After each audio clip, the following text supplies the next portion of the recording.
Welcome to a Healing Peace podcast. My name is Kimir Baker. I am an overcomer. I am very passionate about helping others to achieve an abundant life fueled by spiritual principles and emotional balance. In this podcast series, we delve into spiritual self-care. Yes, we will explore exercising our minds and bodies, but more importantly, we will discuss strengthening our inner being, embracing God's love, and being filled by the fullness of God. As you take this journey with us, we want to inspire possessing your authentic selves and happiness. Welcome back, family. I have a question for you. Have you ever had an experience where you felt attacked? In this attack, you thought to yourself, what did I do wrong to deserve this treatment? Ladies, I have asked this question many times in my relationships with people. I may call up a friend to share my day, but instead of receiving positive feedback, I am being attacked. Perhaps I used the word incorrectly and the person just went off. Later on, the person sometimes, not all the time, but sometimes they'll return. And they'll tell me, girl, I'm so sorry. I just had a bad day. And in my bad day, I took it out on you. Being you understand the bad day situation. You had your plenty bad days. You can't always point the finger. But then it happens over and over again. What do you do? Now, I'll be honest and say that in my past life, since I'm an emotional person, I sure would, after a while, blow up in return. And boy, would that be a hot mess. Basically, I decided to hurt the person as they hurt me. I'm not going to take this abuse. I will tell myself, I don't deserve this. In fact, how about you? How would you feel if the tables were turned? With this type of thinking, it causes more problems. Since we are highlighting our wonderful Moving Beyond Emotional course, I want to bring to your attention our audio lesson from Understanding Hurting Those Who Hurt Us, which is taken directly from our podcast series.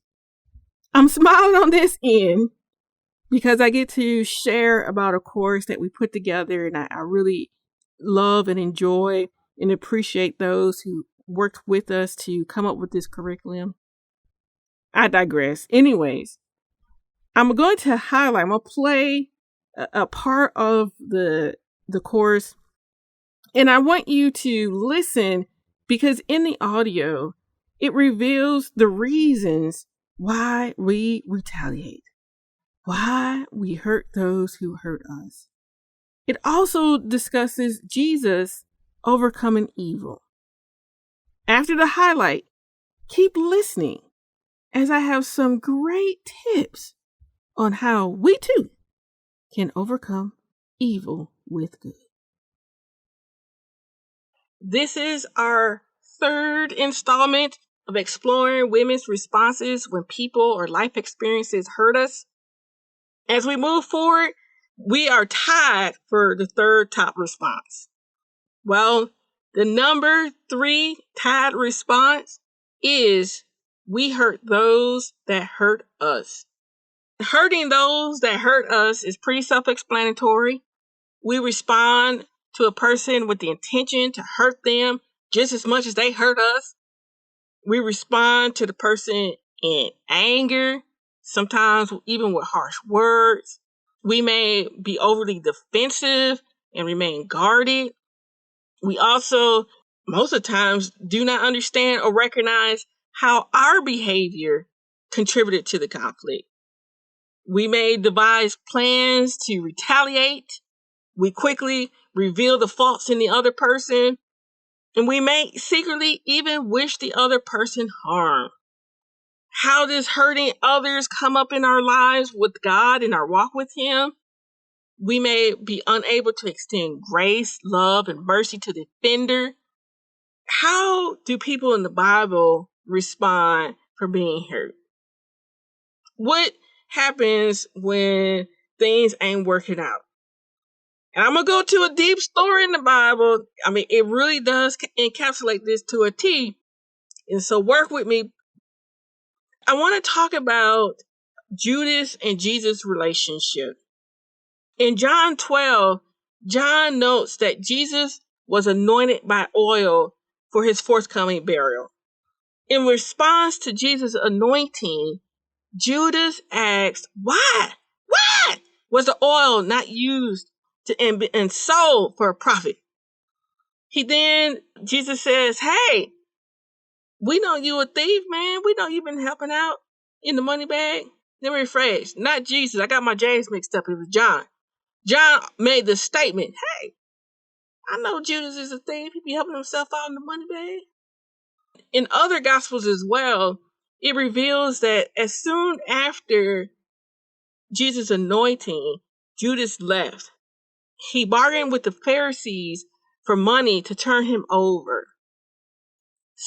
Most, like my logical conclusion, would be that Judas was motivated by money, and that's why he just betrayed Jesus.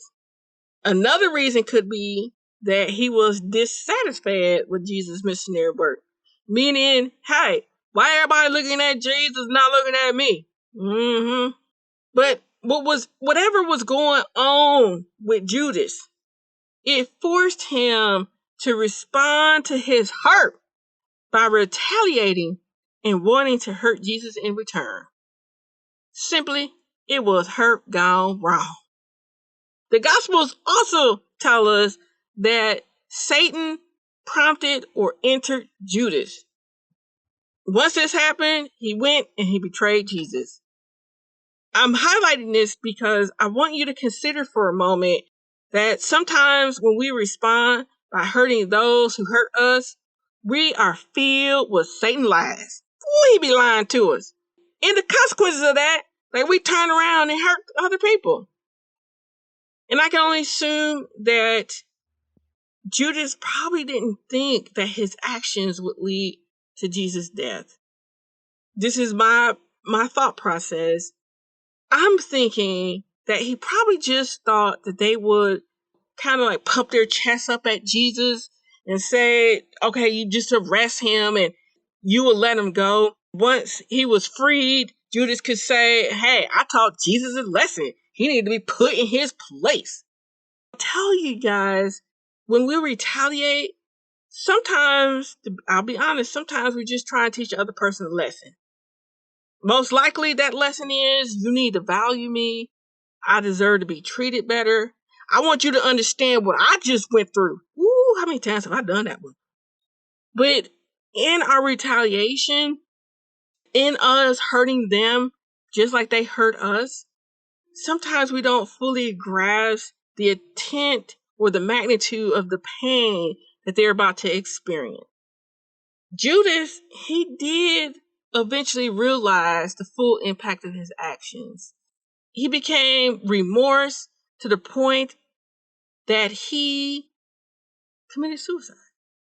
Judas' response to hurt cost him and Jesus their lives. Let's look at Jesus' response to Judas, though. During the Passover meal, Jesus was deeply distressed because he knew Judas was about to betray him. These J's getting to me. I'm going to get them out. Jesus vocalized that, man, you about to betray me. In his vocalization, he didn't lash out or insult Judas. In fact, the other disciples were so clueless to who was really going to betray him because Jesus still exemplified and gave love to Judas. Jesus, he was really just being righteous. Even though he knew this hurt was coming, he still was able to interact with Judas in a way that was loving and righteous. To the point that Judas even kissed him. And how did Jesus respond? He called him friend. Can you imagine? I'm being betrayed by a kiss and I'm still going to call you friend. Whew. Jesus is the man. But I bring this up because even though Jesus was hurt, he didn't lash out or harm Judas. Instead, we see Jesus extending grace, love, and mercy. He distinguished hostility by just responding humbly. Ooh, that's not a tough one. As I shared this with Jesus and Judas, there's always a way that we can respond in dealing with hurt.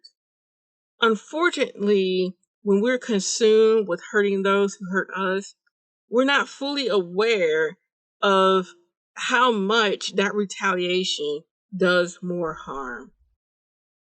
What great information in this audio lesson. I did not play the whole lesson. Please go to ahealingpeace.com/mbh-course. And as I said, I was like, that may be a little difficult. So to make it easier, just go to our website. In the menu, there's a resource element of our menu. Select that, and in the drop down, you'll see online course. Go ahead, click it, sign up for it, spend time delving into why we respond this way, but more importantly, delve into some steps and strategies for having healthier responses. While you're there, go ahead, listen to the whole audio. Like I say, I only played a snippet. All right, I'm getting all carried away. As I promised, let's get into some strategies for overcoming evil with good. In the replay, you heard how Jesus responded to Judas' evil behavior. To be honest, I am not at all confident that I would have had the same restraint. I would not be able to call Judas my friend. No, I wouldn't. But Jesus, being Jesus, he has such a different response. He responded with kindness, grace, forgivingness, calmness. Yeah, like I said, I'm a tad bit emotional. Unfortunately, that's not always my first response. Again, I digress. But more importantly, Jesus responded with humility. In his humility, he was able to diffuse a hostile situation. How can we mimic Jesus' character in our situations where there are people who are lashing out at us emotionally and hurting us? The first tip number 1, is to take a time out to diffuse hostility. Now, as I stated before, I'm not to Jesus' level. That's, why I'm here learning and growing. We're doing it together. And sometimes being that calm and collective is not my first response. But if I take my time out and I go and spend some time and say, hey, let me recoup, let my emotions not get the best of me, then I can get to a place where I can respond like Jesus. So again, tip number 1 to diffuse a hostile situation is take your time out. Pause. And in this pausing, you may just have to be honest with the person and tell them, hey, I just need some time to process what just happened. Can you give me a moment? I will call you back tomorrow, girl, and we'll finish this conversation. Sometimes you got to do those little things to take care of yourself. Now, this is important. While you taking that time out, remember to breathe. Sometimes those emotions get going and we forget to breathe. So go ahead, time out, breathe. And this leads to my tip number 2. In your time out period, pray during this time. I don't want you going back and forth thinking about how they done you wrong and you didn't deserve to be treated like that. Unfortunately, when we find ourselves stuck in that way of thinking, all we're doing is getting more angry, anxious, and we're constantly thinking just crazy things about the person. How do we stop this? Spending time in prayer. And you know who did a great job doing this? Of course, it's Jesus. In episode 2, I believe, of this series, we talked about how Jesus went and prayed through things in the Garden of Gethsemane. Well, he didn't stop there. His journey was intense from that time moving forward. And one of the things that he did as he was going to the cross and he was being treated poorly and people was beating him, just crazy stuff, that in that moment, or one of those moments, he took the time out to pray for those who were hurting him.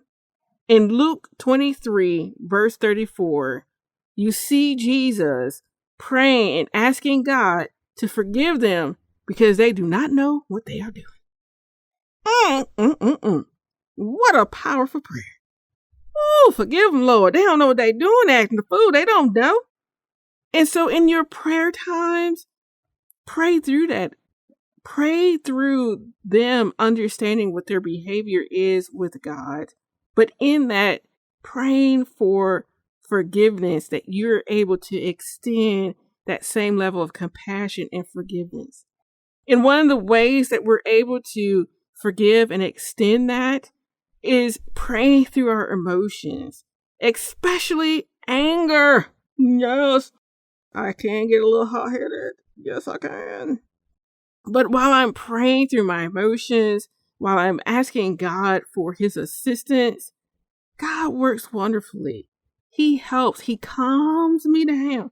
And he helps me just to think a little bit more clearly about what's going on. So you guys, I'm going to repeat. Tip number 2 is pray through. All right. Tip number 3. And this is a good one too. Focus on the good versus the bad. Remember how in episode 2, we talked about having a gratitude list? Yes. And focusing on the good, you may need to go back to that gratitude list. This time, though, I want you to jot down good things about the person you are having a conflict with. I'll tell you this, I've done this many times because sometimes it'll be hard and you just want to, But when I can take that time out and think through who this person is, it reminds me that this is not always their behavior. That sometimes, again, that bad day happens and, we all kind of get heated. So spend time remembering the person's good. Tips 1 through 3 are small things that you can do to ensure that you're overcoming evil with good. And as I say this, you may be like, Kimar, but does this apply to them people who just constantly be pushing your buttons and who constantly just try to harm you? It does, because when you're not fueling their evilness and you're not getting all up in their face, screaming back at them, you have the opportunity to overcome evil with good. I saw this quote earlier that stated that you cannot overcome evil with evil.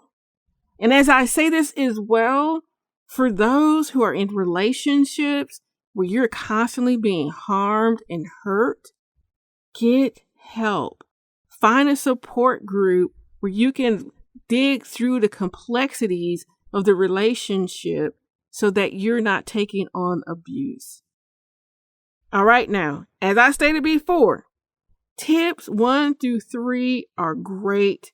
They're moments or tips rather that allows you to take care of your emotional wholeness and your emotional wellness. So, again, tips 1 through 3, go ahead, get them done. All right, now, so I'm not belaboring everything, going back and forth 50 times. Come back next week. We got more encouragement for you. I'm quite excited about the segment that's coming up. See you next time.